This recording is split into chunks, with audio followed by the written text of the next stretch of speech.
Assalamualaikum warahmatullahi wabarakatuh. Perkenalkan nama saya Diarisa Putri dengan NPM 21700-106. Di sini saya akan menjelaskan tentang case 1, yaitu anemia defisiensi zat besi. Dimulai dari peta masalah, yaitu datangnya Mr. Idam ke rumah sakit dengan usia 30 tahun, seorang petani. Dilakukan anamnesis, ditemukan keluhan utama yaitu sesak nafas dan jantung berdebar-debar sejak 2 minggu yang lalu. Untuk RPD-nya kelelahan, pusing, dan kelemahan fisik sejak 3 bulan yang lalu. Setelah itu dilakukan pemeriksaan fisik, tampak pucat, tekanan darahnya 110/70, nadinya 110 kali per menit, iramanya teratur, RE-nya 24 kali per menit, afebril, di mana pemeriksaan pada kepala itu ditemukan rambut rapuh, selera normal, konjungtiva pucat, ditemukan atrofi papilaris pada lidah, dan pemeriksaan jantungnya itu iktikus hiperaktif pada garis medioclavicularis dan sedikit kardiomegali. Nah, untuk auskultasinya yaitu bunyi keras, murmur ejeksi sistolik pada semua. Dan untuk ekstremitasnya yaitu ditemukan koilonisia, yaitu kuku berupa sendok. Nah, untuk diagnosis bandingnya yaitu ada anemia hemolitik, ada anemia megaloblastik, anemia aplastik, dan thalassemia. Dimana di sini dilakukan pemeriksaan laboratorium, ditemukan hemoglobinnya 5 gram per desiliter, hematokritnya 15%, RBC-nya 2,5 kali 10 pangkat 12 per liter, WBC-nya 6,3 kali 10 pangkat 9 per liter, plateletnya 150 kali 10 pangkat 9 per liter, MCV-nya 56 fem per liter, MCHC-nya 22 gram per desiliter, MCH-nya itu 16,5 pikogram. Dan untuk jumlah diferensialnya di sini ada basophil 0%, eosinophil 8%, step 1%, neutrophil 60%, limfosit 26%, dan monosit yaitu 5%. Setelah itu dokter dapat mendiagnosa bahwa Mr. Idam ini menderita anemia defisiensi besi kausa cacing tambang. Setelah itu dilakukan pelaksana untuk farmakoterapinya, yaitu diberikan suplemen zat besi 200 mg per hari selama 6 bulan, itu untuk diagnosis anemia defisiensi besi. Dan untuk diagnosis kausa cacing tambangnya yaitu diberikan obat cacing yaitu albendazole dan mebendazole. Nah, untuk farmakoterapinya itu disarankan ke dokter untuk memeriksakan diri ke klinik setiap bulannya. Nah, untuk edukasinya itu menggunakan alas kaki, mengkonsumsi makanan yang matang, dan mencuci tangan sebelum makan dan sesudah BAB. Di sini prognosisnya itu dubia et bonum atau cenderung baik, di mana Mr. Idam ini melakukan terapi ataupun obat yang tepat yang disarankan oleh dokter. Setelah itu epilog. Nah, epilog di sini 6 bulan setelah Pak Idam ini minum preparat besi oral, merasa baik-baik saja, tidak ada keluhan, dan dapat bekerja dengan normal. Dilanjutkan dengan peta konsep yaitu anemia. Anemia merupakan suatu keadaan di mana kadar hemoglobin di dalam darah itu lebih rendah daripada normalnya. Di sini ada struktur eritrosit dan hemoglobin. Untuk struktur eritrositnya itu merupakan sel darah merah yang tidak berinti. Seluruhnya itu merupakan hemoglobin protein pembawa oksigen, di mana bentuknya itu seperti cakram bikonkav yang fleksibel, yang dimana dia mempunyai diameter 7,5 mikrometer dengan tebal tepi 2,6 mikrometer dan tebal pusat 0,75 mikrometer. Dimana eritrosit di sini terbentuk pada sumsum tulang yang awalnya itu merupakan retikulosit. Dan usia dari eritrosit di sini 120 hari, di mana setelah 120 hari dia akan dihancurkan oleh makrofag di limfa dan di hati. Selanjutnya yaitu fungsinya, yaitu yang pertama itu mentransfer hemoglobin yang akan membawa oksigen dari paru-paru ke jaringan. Setelah itu membawa oksigen ke jaringan dan mengembalikan karbon dioksida kembali ke paru-paru. Nah, untuk struktur dari hemoglobinnya yang pertama itu jadi bentuknya itu tetrameter dan dengan macam 2 polipeptida, dan terdiri dari beberapa rantai alfa, beta, gamma, delta polipeptida globin, dan mempunyai beberapa macam, ada HbA atau hemoglobin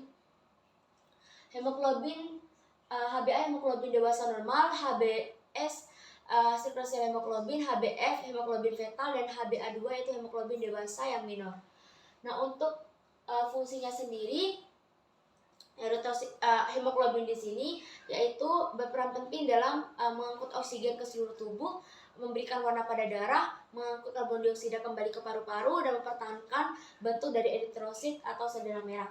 Nah, untuk etiologinya, yang pertama itu adanya gangguan pada pabrik dari red blood cell-nya, yaitu contohnya seperti adanya keganasan, terus adanya terpaparnya bahan toksikogenik yang menyebabkan anemia aplastik, berakibat anemia aplastik. Nah, untuk yang kedua itu adanya gangguan pada red blood cell-nya sendiri, contohnya seperti anemia hemolitik, anemia, dan juga atelesemia. Dan untuk yang ketiga itu adanya gangguan pada pembentukan dari eritrositnya, contohnya seperti malnutrisi dan anemia defisiensi zat besi ini, dan anemia sideroblastik. Nah, untuk gejala dan tanda fisiknya, biasanya penderita anemia ini mudah lelah, badan lemas, terus lemah otot, dan sesak nafas, pusing, terus dada berdebar-debar, dan lain-lain. Selanjutnya itu untuk tanda klinisnya, yaitu kulit dan mukosanya itu pucat, frekuensi nadi dan frekuensi nafasnya itu meningkat, dan juga akral atau ujung jari tangan dan telapak kakinya itu mulai pucat dan dingin. Dan untuk patofisiologinya, jadi proses vital penghantaran oksigen ke seluruh tubuh itu terdiri dari 3 komponen, yaitu ada hemoglobin dalam sel, ada respiratori, dan ada sirkulasi. Di mana 1 gram hemoglobin di sini mengandung 1,34 mili oksigen, sedangkan Hb 15 gram per desiliter itu sama saja dengan 100 mili darah dalam arteri. Dan untuk Hb sama dengan dan mengandung sekitar 20 mili oksigen, dan juga Hb yang menurun, mengalami penurunan 7,5 gram per desiliter, itu hanya mengandung 10 mili oksigen di dalam darah arteri. Selanjutnya itu ada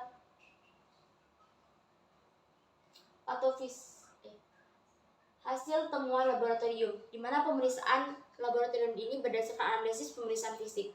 Selanjutnya itu akan dilakukan pemeriksaan laboratorium, di mana pemeriksaan laboratorium ini dapat menegakkan suatu diagnosis, mengetahui penyebab anemia, dan juga bisa memantau atau memonitori terapi yang sudah diberikan oleh dokter atau disarankan oleh dokter, seperti itu.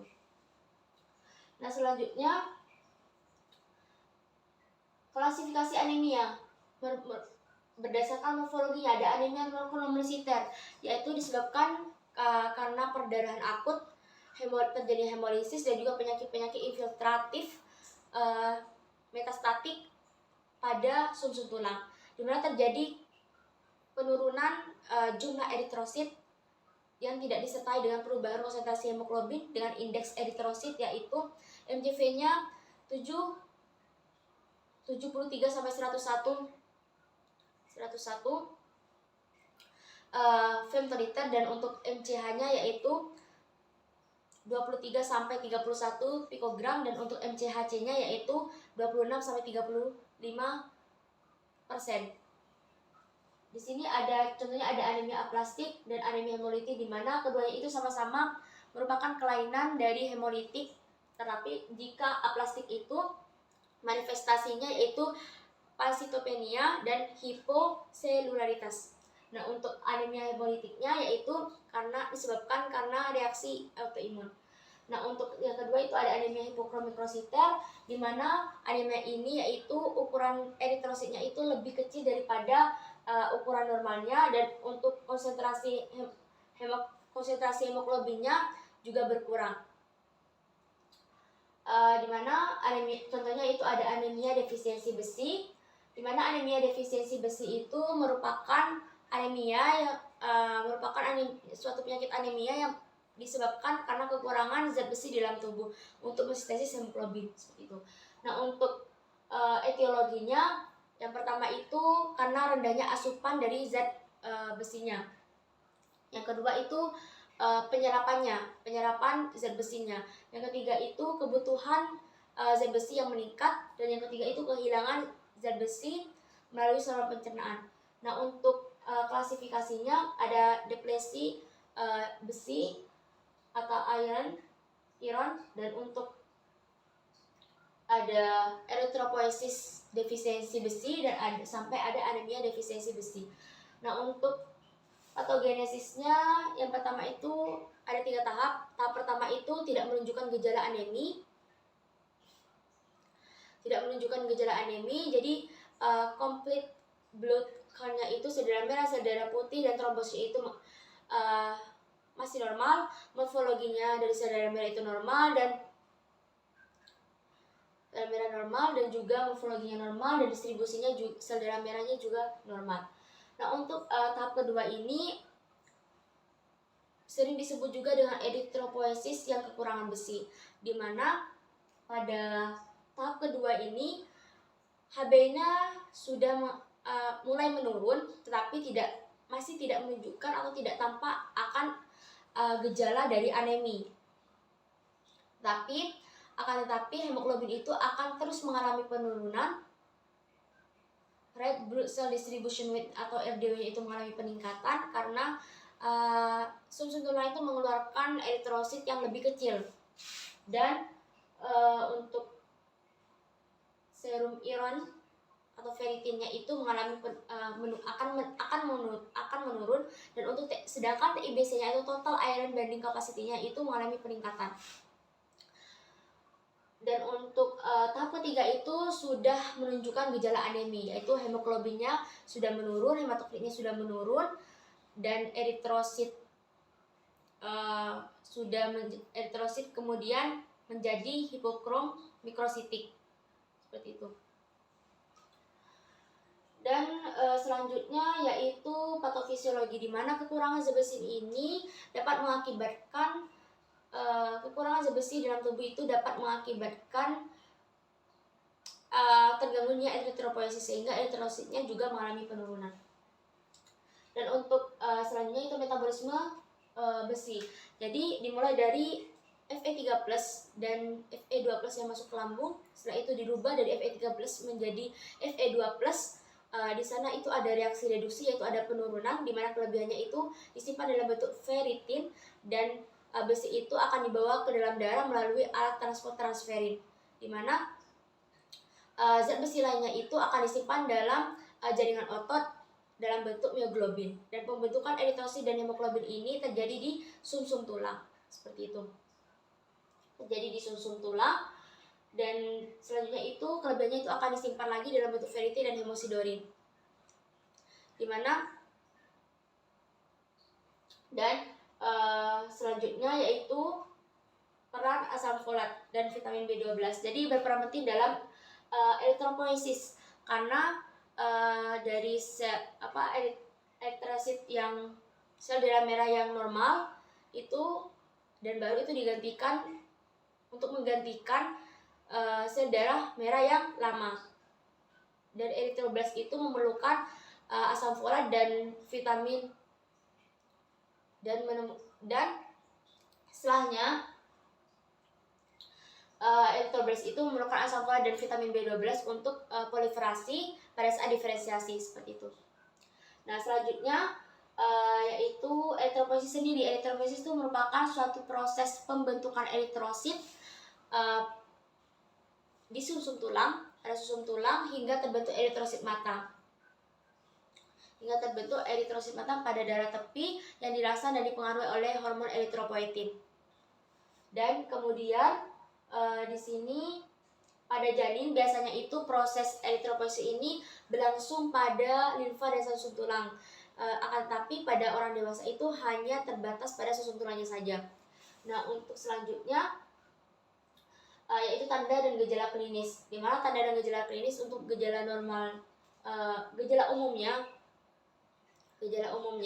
yaitu seperti anemia pada biasa, mudah lelah, cepat lesu, mata berkunang-kunang, terus lemah otot, dada berdebar-debar, pusing, sesak nafas, dan lain-lain. Dan untuk gejala khususnya yaitu biasanya itu ditemukan koinilosia, yaitu kuku sendok, dan juga atrofi pilaris pada lidah. Nah, selanjutnya itu untuk gejala klinisnya itu sama dengan anemia. anemia pada umumnya, yaitu kulit dan mukosanya itu pucat, frekuensi nadi dan nafas itu meningkat, dan juga akalnya itu pucat dan dingin. Setelah itu pemeriksaan laboratorium. Nah, pemeriksaan laboratorium ini ditemukan bahwa Hb-nya itu mengalami penurunan, hematokritnya mengalami penurunan, MCH, MCV, MCHC itu mengalami penurunan, dan juga sedangkan TIBC, total iron binding capacity-nya itu mengalami peningkatan, sedangkan serum ferritinnya itu mengalami penurunan. Dan untuk diagnosis bandingnya itu anemia defisiensi besi ini contohnya pada anemia defisiensi vitamin B12 contoh lainnya. Dan untuk penata laksanaannya yaitu diberikan di sini kan ada farmako dan farmakoterapi dan non farmakoterapi, di mana pada farmakoterapi itu diberikan suplemen zat besi 200 mg per hari selama 6 bulan tadi, dan juga jika perlu dilakukan transfusi darah jika Hb-nya itu kurang dari 5 gram per desiliter. Dan untuk selanjutnya untuk non farmakoterapinya itu tadi disarankan oleh dokter untuk memeriksa diri ke klinik setiap bulannya untuk mengetahui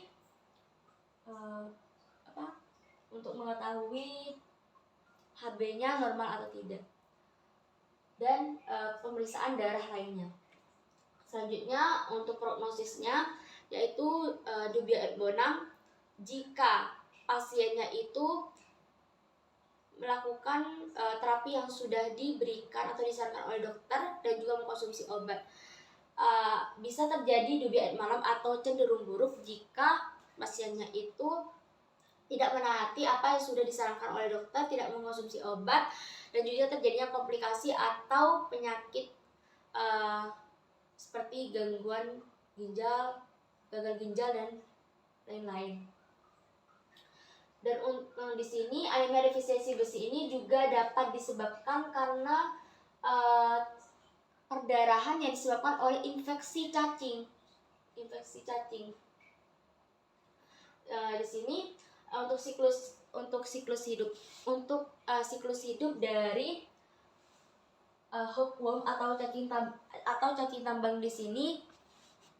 Jadi cacing telur itu akan menetas, dan setelah menetas dia akan berkembang biak dan menjadi larva rhabdiliform dan tidak infektif. Setelah itu dia akan berkembang biak lagi selama beberapa minggu, 1 minggu.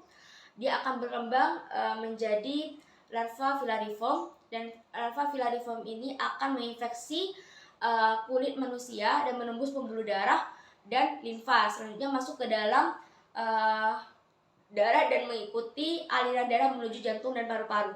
Setelah itu larva cacing akan mengadakan migrasinya ke bronki, terus ke trakea, laring, faring, akhirnya masuk lagi ke dalam saluran usofagus. Nah, dari usofagus di sini larva masuk ke usus halus, berganti kulit yang keempat kalinya, sehingga lalu tumbuh menjadi cacing dewasa jantan dan betina dalam waktu kurang lebih 1 bulan, dan cacing betina itu sudah mampu bertelur untuk melanjutkan keturunannya, seperti itu. Selanjutnya untuk patogenis dari infeksi cacing sudah jadi larva yang masuk ke dalam kulit itu akan terbawa oleh aliran darah, dan masuk ke paru-paru, lalu berpindah ke kerongkongan. Larva cacing kemudian tidak tertelan dan akhirnya masuk ke dalam usus halus, lalu hidup dan tumbuh menjadi cacing dewasa dengan mengisap darah dari dinding ususnya. Setelah itu diagnosisnya yaitu bisa dilakukan pemeriksaan feses untuk melihat adanya telur cacing tambang dan kandungan darah di dalam feses. Yang kedua itu yaitu pemeriksaan darah, di mana pemeriksaan darah itu untuk melihat eosinofilnya, peningkatan salah satu jenis sel darah putih dan dari anemia. Dan untuk tata laksana dan pencegahannya, nah untuk tata laksana itu ya diberikan obat cacing yaitu albendazole dan mebendazole. Dan selanjutnya itu untuk pencegahannya itu meminum air bersih yang bebas akan risiko terkontaminasi, terus mengkonsumsi makanan yang matang dan menggunakan alas kaki ketika ingin keluar rumah, dan juga mencuci tangan sebelum makan dan sesudah BAB, seperti itu. Selanjutnya untuk yang terakhir itu ada anemia hiperkrom makrositer, di mana anemia ini ukuran eritrositnya itu lebih besar daripada ukuran normalnya, dan juga konsentrasi hemoglobinnya juga meningkat. Di sini contohnya ada anemia megaloblastik, dan ini juga terjadi pada anemia non megaloblastik. Selanjutnya yaitu BHP, di mana BHP di sini ada beneficence, di mana seorang dokter itu memberikan pelayanan yang baik kepada pasien dan juga memberikan edukasi beserta pengobatan, memberikan obat-obatan, contohnya seperti itu. Nah, untuk yang kedua itu ada non-maleficence, di mana non-maleficence ini bergantung kepada prinsip Durkheim, di mana seorang dokter tidak boleh memperburuk keadaan pasien, dan juga ada yang namanya autonomi, di mana seorang dokter itu akan memberikan informed consent kepada pasien, di mana pada kasus ini yaitu informed consentnya diberikan kepada Mr. Idam yang berusia 30 tahun, sudah bisa menerima informed consent, maka informed consentnya diberikan kepada Mr. Idam. Selanjutnya yaitu untuk justice, orang dokter harus bersikap adil kepada semua pasien, yaitu memberikan pelayanan yang sama rata dan tidak memandang ras maupun agama dan lain-lain. Nah, selanjutnya yaitu ada PHOP, di mana di sini ada health promotion, di mana health promotion itu memberikan edukasi kepada masyarakat, memberikan sosialisasi kepada masyarakat tentang apa itu anemia defisiensi besi, terus apa itu penyebab dari terinfeksinya cacing tambang, dan cara pencegahan dan penanganan pertamanya itu bagaimana. Nah, untuk selanjutnya yaitu ada specific protection, di mana specific protection ini jika sudah ada keluhan, contohnya seperti ada di sini terinfeksi cacing tambang, jadi segera diberikan obat, dan untuk mencegahnya yaitu menjaga hygiene personalnya sendiri, seperti itu. Nah, untuk selanjutnya yaitu ada early diagnosis dan prompt treatment, di mana setelah ada gejala dan gejala itu tidak sembuh-sembuh, maka lebih baik konsultasi ke dokter untuk mendapatkan pelayanan atau pengobatan terapi yang tepat. Dan untuk disability limitation-nya dan selanjutnya untuk disability limitation-nya yaitu memberikan penanganan awal jika sudah diberikan penanganan awal tapi belum ada perkembangan, yaitu belum pulih, jadi lebih baik konsultasi ke dokter dan pergi secepatnya ke dokter agar mendapatkan terapi yang lebih tepat dan pengobatan yang lebih tepat. Setelah itu ada rehabilitasi, di mana rehabilitasi di sini seorang dokter akan mengedukasi kembali kepada pasien dan juga menyarankan pada kasus ini mensarankan untuk memeriksakan diri ke klinik setiap bulannya, seperti itu. Sekian dari saya. Terima kasih. Wassalamualaikum warahmatullahi wabarakatuh.